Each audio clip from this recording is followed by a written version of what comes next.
Harry Potter और आग का प्याला, अध्याय 17, 4 चैंपियन। हैरी मूर्ति की तरह स्थिर बैठा रहा। वो अच्छी तरह जानता था कि हर व्यक्ति उसकी तरफ देख रहा होगा। वो स्तब्ध और अवाक था। उसे लगा उसने सपना देखा है, शायद ठीक से नहीं सुना। किसी ने भी ताली नहीं बजाई।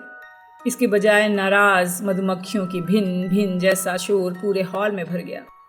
वो अपनी कुर्सी पर बैठा हुआ था। उसने उठने की कोई कोशिश नहीं की। स्टाफ की टेबल पर प्रोफेसर मैगोनिकल खड़ी हुई और लूडो बैगमैन और प्रोफेसर कारकारोफ के पास से निकलकर प्रोफेसर डंबलडोर के कान में फुसफुसाने लगी। उनकी बात सुनते समय प्रोफेसर डंबलडोर की त्योरियां चढ़ी हुई थी।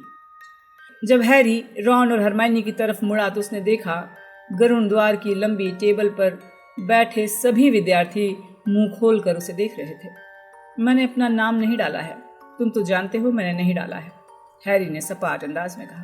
वो दोनों कुछ नहीं बोले, सूनेपन से उसकी तरफ देखते रहे। टीचर्स की टेबल पर प्रोफेसर डंबलडोर खड़े हुए। प्रोफेसर मैगोनिकल ने उसकी तरफ देखकर सिर हिलाया। हैरी पॉटर, हैरी यहाँ ऊपर आ जाओ। जाओ, हरमाइनी फुसफुसाई। उसने हैरी को धीरे से धक्का दिया। हैरी उठकर खड़ा हो गया। बेध्यानी में उसने अपने दुशाले के निचले हिस्से पर पैर रख दिया। वो गिरते गिरते बचा। इतनी सी दूरी पार करना उसे बहुत लंबी यात्रा जैसा लग रहा था। टीचर्स की टेबल जरा भी पास आती नहीं दिख रही थी। उसे महसूस हो रहा था कि सर्च लाइट जैसी सैकड़ों आंखें उस पर टिकी हुई हैं। सभी टीचर्स उसे घूर कर देख रहे थे। दरवाजे से अंदर जाओ हैरी, डंबलडोर ने कहा। उस समय वो मुस्कुरा नहीं रहे थे। हैरी टीचर्स की टेबल के पास से चला गया।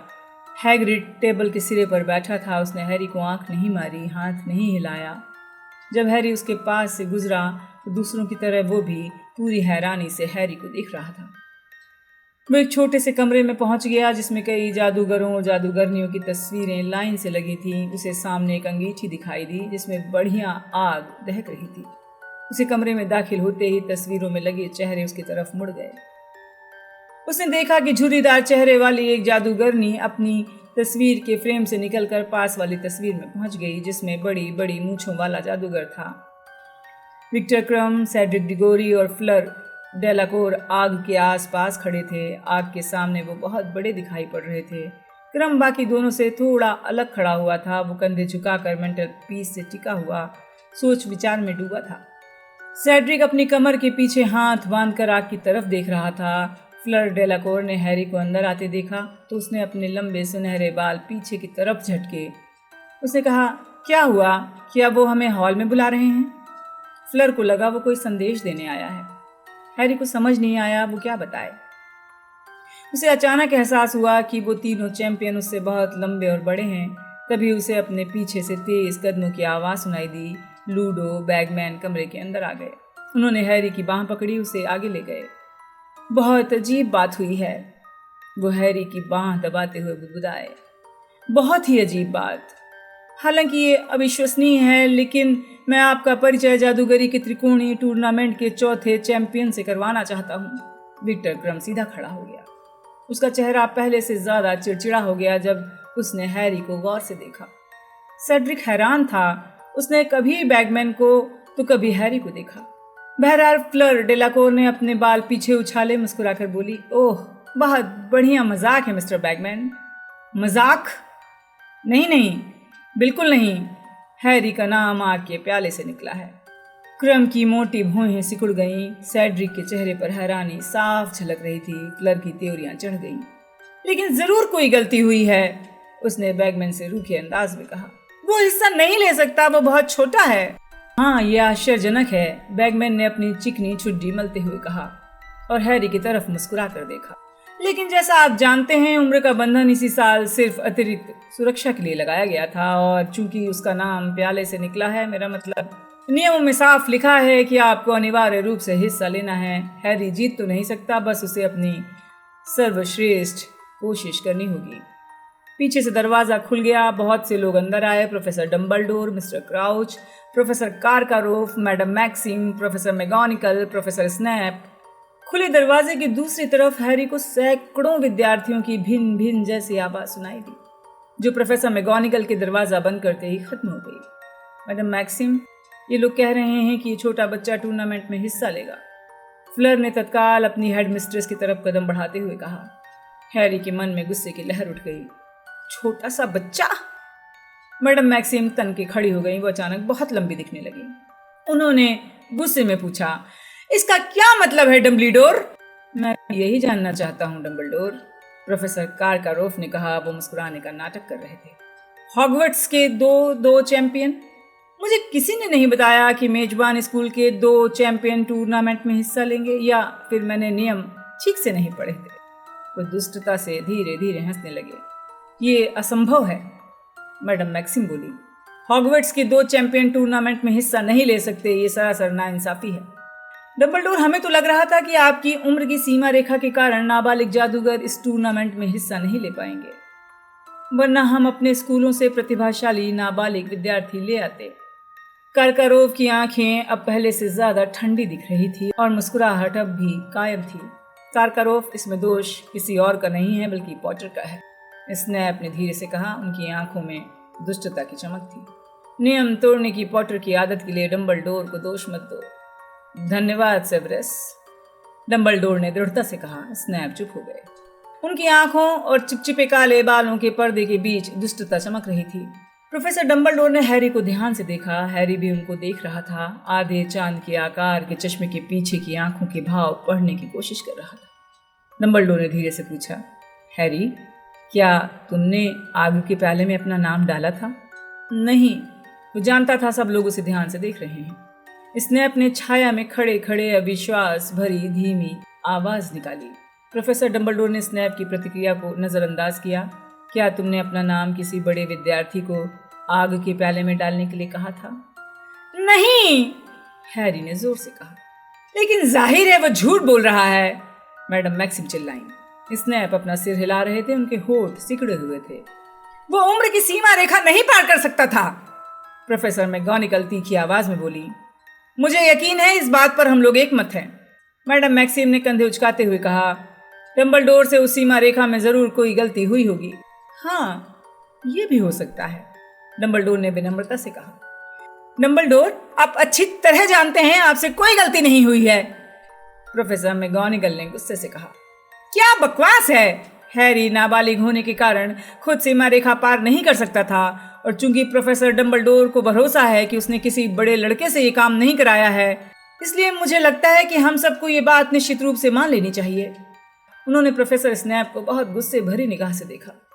मिस्टर क्राउच, मिस्टर बैगमैन, कारकारोफ ने एक बार फिर अपनी चिकनी चुपड़ी आवाज में कहा, आप लोग हमारे निष्पक्ष निर्णायक हैं। बताइए क्या गलत है क्या नहीं।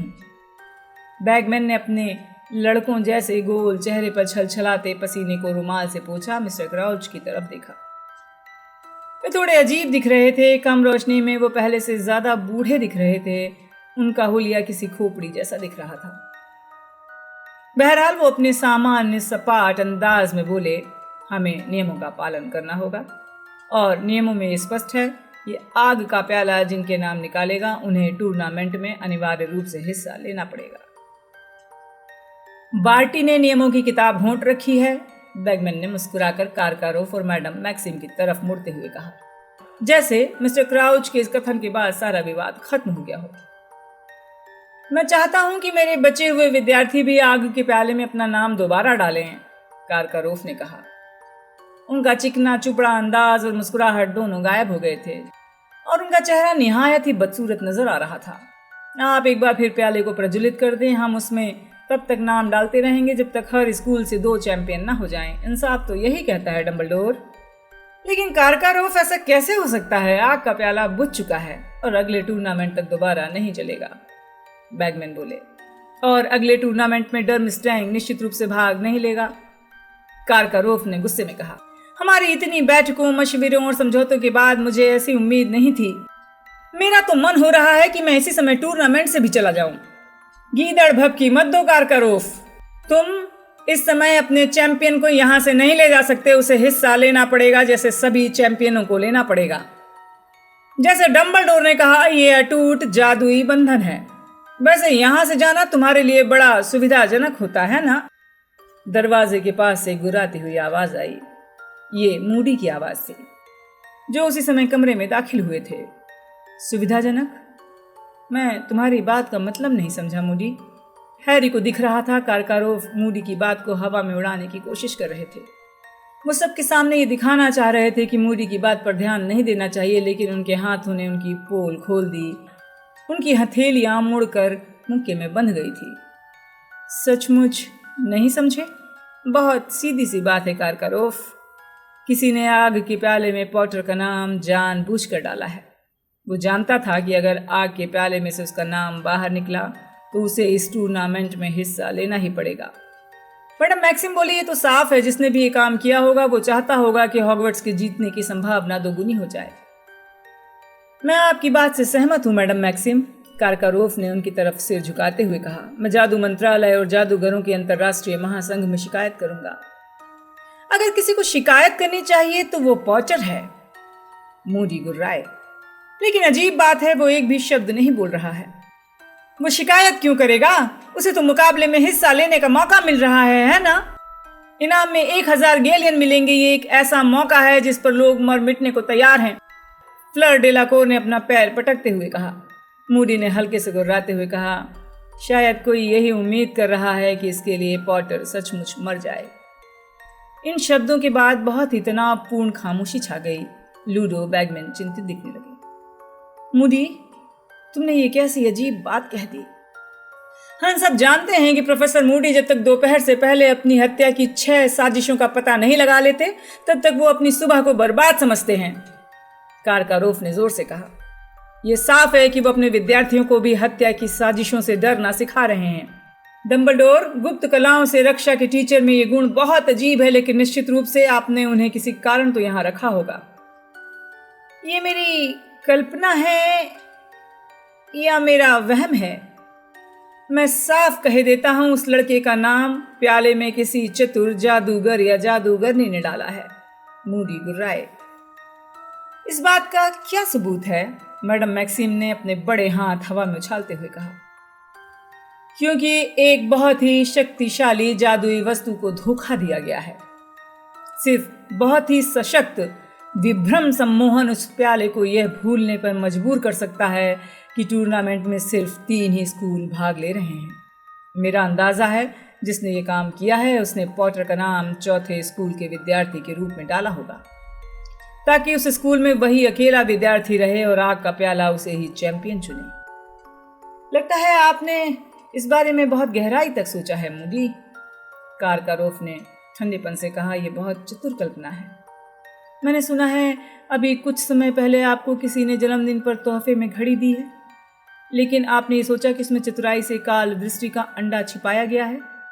आपने उसके टुकड़े टुकड़े कर दिए, तब कहीं जाकर आपको सच्चाई का पता लगा। इसलिए अगर हम आपकी बात को गंभीरता से ना लें तो आप बुरा मत मानना। कुछ लोग ऐसे होते हैं जो अच्छे अवसरों का इस्तेमाल अपने नापाक इरादों को पूरा करने के लिए करते हैं, मूडी ने खतरनाक आवाज में कहा। मेरा काम है मैं शैतानी जादूगरों की तरह सोचकर उनके इरादे नाकाम करूं, और मैं पहले भी कई बार कर चुका हूं। तुम्हें अच्छी तरह याद होगा। अलेस्टर, डंबलडोर ने चेतावनी देते हुए कहा। हैरी को एक पल के लिए समझ नहीं आया वो किसे संबोधित कर रहे हैं, लेकिन फिर उसे एहसास हुआ मूडी का असली नाम बाबरे नैन तो नहीं हो सकता। मूडी खामोश हो गए। हालांकि वो अब कारकारोव के चेहरे को बड़े संतोष से देख रहे थे। कारकारोव का चेहरा गुस्से से लाल पड़ गया। हम नहीं जानते ये स्थिति कैसे उत्पन्न हुई है, डंबलडोर ने कमरे में खड़े सभी लोगों की तरफ देखते हुए कहा, लेकिन हमें इस बात को स्वीकार करना होगा। डंबलडोर, मैडम मैक्सिम, अगर आप कोई बेहतर रास्ता सुझा सकती हैं तो मुझे खुशी होगी। डंबलडोर ने इंतजार किया। मैडम मैक्सिम कुछ नहीं बोली। स्नैप आग बबूला दिख रहे थे और कारकारोव तो जैसे दहक रहे थे। बहरहाल बैगमैन सचमुच रोमांचित लग रहे थे। बैगमैन ने अपने हाथ मलते हुए सबकी तरफ मुस्कुरा कर देखा। अच्छा, तो शुरू करते हैं। हमें चैंपियनों को निर्देश भी तो देने हैं, है ना? बार्टी, ये काम आप करें। ऐसा लगा जैसे मिस्टर क्राउच गहरी नींद से जागे हों।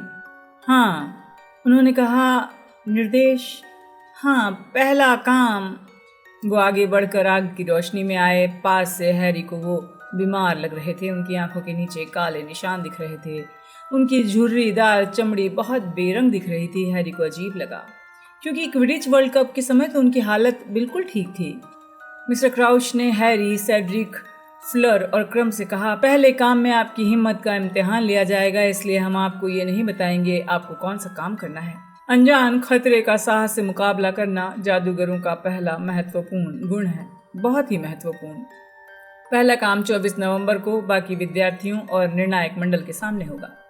चैंपियनों को टूर्नामेंट के किसी काम को करने में अपने टीचर्स से किसी तरह की मदद मांगने या स्वीकार करने की इजाज़त नहीं है। पहली चुनौती का सामना करते समय चैंपियनों के पास सिर्फ उनकी छड़ी रहेगी। ये काम पूरा हो जाएगा तब उन्हें दूसरे काम के बारे में जानकारी दी जाएगी। टूर्नामेंट की तैयारी में चैंपियनों को काफ़ी मेहनत करनी पड़ेगी और समय देना पड़ेगा, इसलिए उन्हें सालाना इम्तिहान नहीं देना होगा। मिस्टर क्राउच डम्बलडोर की तरफ मुड़े, बोले, मुझे लगता है इतना काफ़ी है ना डम्बलडोर? मुझे भी यही लगता है, डम्बलडोर ने कहा, जो मिस्टर क्राउच को थोड़ी चिंता से देख रहे थे। बार्टी, क्या आपको यकीन है आप आज रात हॉगवर्ट्स में नहीं रुकना चाहते? नहीं डम्बलडोर, मुझे मंत्रालय लौटना होगा, मिस्टर क्राउच ने कहा। बड़ी ही व्यस्तता और मुश्किल भरा समय है। मैं सब कुछ युवा बेदर्बी के भरोसे छोड़ कर आया हूँ। वो बहुत उत्साही है, अगर सच कहूँ तो ज़रूरत से ज़्यादा उत्साही। डम्बलडोर ने कहा, जाने से पहले कम से कम कुछ पी कर तो जाएं। सुनो बार्टी, मैं तो रुक रहा हूँ। हॉगवर्ट्स में जादूगरी का त्रिकोणीय टूर्नामेंट हो रहा है। ऑफिस की बजाय यहाँ रुकना ज़्यादा रोमांचक है। मुझे ऐसा नहीं लगता लूडो, क्राउच ने कहा, जिनकी पुरानी अधीरता एक बार फिर झलकने लगी। डम्बलडोर ने कहा, प्रोफेसर कारकारोफ, मैडम मैक्सिम, थोड़ा जश्न हो जाए। लेकिन मैडम मैक्सिम फ्लर के कंधों पर अपना हाथ रख चुकी थीं और उसे तेजी से कमरे के बाहर ले जा रही थीं। कारकारोफ ने क्रम की तरफ इशारा किया। वो दोनों चले गए, हालांकि बिल्कुल खामोशी में गए। हैरी, सेड्रिक, मैं तुम लोगों को अपने अपने हाउस के हॉल में जाने की सलाह देता हूँ। मुझे यकीन है कि गरुणद्वार और मेहनत कश हाउस के विद्यार्थी तुम लोगों के साथ जश्न मनाने का इंतज़ार कर रहे होंगी। ये बहुत शर्मनाक बात होगी कि उन्हें शोर शराबा करने के इतने बढ़िया बहाने से हम वंचित कर दें। हैरी ने सेड्रिक की तरफ देखा, जिसने सिर हिला दिया। दोनों एक साथ चल दिए। हॉल खाली था, मोमबत्तियाँ छोटी हो चुकी थी। तो एक बार फिर एक दूसरे से हम मुकाबला कर रहे हैं, सेड्रिक ने धीरे से मुस्कुराकर कहा। हाँ, हैरी ने कहा। वो सोच नहीं पा रहा था क्या कहे। उसका दिमाग अस्त व्यस्त था। ऐसा लग रहा था जैसे किसी ने उसके दिमाग के सारे कीमती सामान को लूट कर खाली कर दिया हो। तुमने अपना नाम कैसे डाला? सेड्रिक ने कहा जब वो प्रवेश हॉल में पहुंचे। मैंने नहीं डाला, मैंने अपना नाम नहीं डाला, मैंने सच कहा था, हैरी ने उसे घूरते हुए कहा। ठीक है, सेड्रिक ने कहा। हैरी को साफ दिख रहा था उसे उसकी बात पर भरोसा नहीं हुआ। अच्छा, तो फिर मिलते हैं। संगमरमर की सीढ़ियों से ऊपर जाने की बजाय सेड्रिक अपनी दाहिनी तरफ के दरवाजे की तरफ बढ़ने लगा। हैरी वहां खड़े होकर सुन रहा था कि वो पत्थर की सीढ़ियों से नीचे उतर रहा है। हैरी ने संगमरमर की सीढ़ियां चढ़ना शुरू कर दिया। वो सोच रहा था कि रॉन और हरमाइनी के अलावा कोई उसकी बात पर यकीन करेगा या फिर सब यही सोचेंगे कि उसी ने अपना नाम डाला है। बहरहाल ऐसा कौन सोच सकता था, जबकि उसका मुकाबला ऐसे प्रतिद्वंद्वियों से है जो उससे 3 साल बड़े हैं, जिन्होंने उससे 3 साल ज़्यादा शिक्षा हासिल की है, जबकि उसे बहुत खतरनाक काम करने होंगे, वो भी सैकड़ों लोगों के सामने। हाँ, उसने इसके बारे में सोचा था, इसके बारे में सपने भी देखा करता था, लेकिन वो बस कल्पना थी। लेकिन किसी और ने भी इसके बारे में सोचा था। कोई और चाहता था कि वो टूर्नामेंट में हिस्सा ले और उसने इंतज़ाम कर दिया। क्यों? उसकी भलाई के लिए?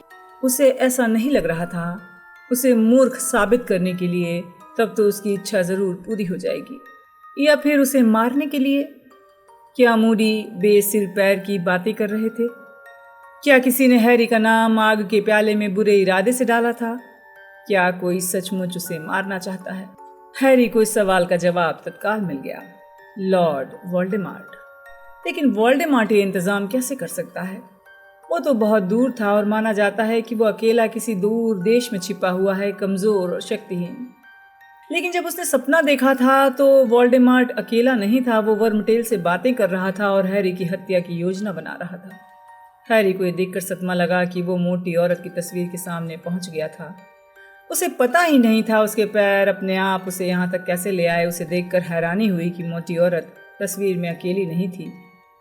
मोटी औरत के पास झुर्रीदार चेहरे वाली एक जादूगरनी भी थी। ये वही जादूगरनी थी जो नीचे की मंजिल में अपने मूंछ वाले पड़ोसी की तस्वीर में जाकर फुसफुसा रही थी जब हैरी चैंपियनों के पास गया था। वाह वाह वाह, मोटी औरत ने कहा। वायलेट ने मुझे अभी अभी सारी बात बता दी है। स्कूल का चैंपियन कौन चुना गया है? बकवास, हैरी ने धीरे से कहा। इस नाम का कोई चैंपियन नहीं चुना गया है, झुर्रीदार चेहरे वाली जादूगरनी ने गुस्से में कहा। नहीं नहीं, ये तो पासवर्ड है, मोटी औरत ने उसे तसल्ली देते हुए कहा। हैरी के अंदर जाने का रास्ता देने के लिए वो आगे की तरफ झुक गई। तस्वीर खुलने पर हैरी को जो शोर का तूफान सुनाई पड़ा वो घबराकर पीछे हट गया। गरुड़द्वार हाउस के विद्यार्थियों के सामने वो खड़ा हुआ था। सब चीख रहे थे, तालियां बजा रहे थे। तुम्हें हमको बता देना चाहिए था कि तुम शामिल हो रहे हो, फ्रेड ने उलाहना देते हुए कहा। वो थोड़ा चिढ़ा हुआ था लेकिन प्रभावित दिख रहा था। जॉर्ज चिल्लाया, तुमने बिना दाढ़ी उगाए ये काम कैसे कर लिया? मैंने नहीं किया, मुझे नहीं मालूम ये सब कैसे हुआ है, हैरी ने कहा। लेकिन तभी एंजेलिना झपट कर उसके पास आई।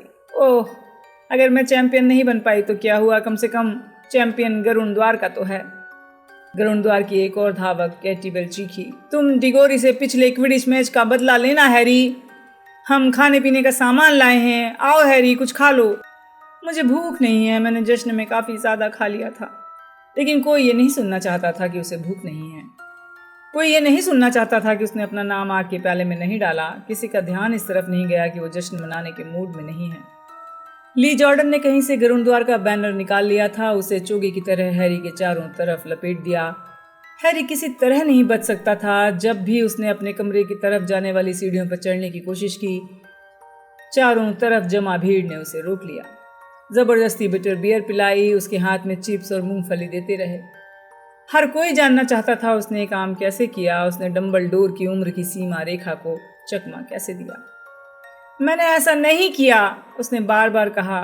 मैं नहीं जानता ये कैसे हुआ, लेकिन किसी को यकीन नहीं था। मैं अब थक गया हूं, आखिरकार आधे घंटे बाद वो चिल्लाया। नहीं जॉर्ज, अब मैं सोने जा रहा हूं। इस समय उसकी सबसे बड़ी इच्छा ये थी कि वो रॉन और हरमाइनी से मिले ताकि इस मामले पर ठंडे दिमाग से सोच विचार कर सके।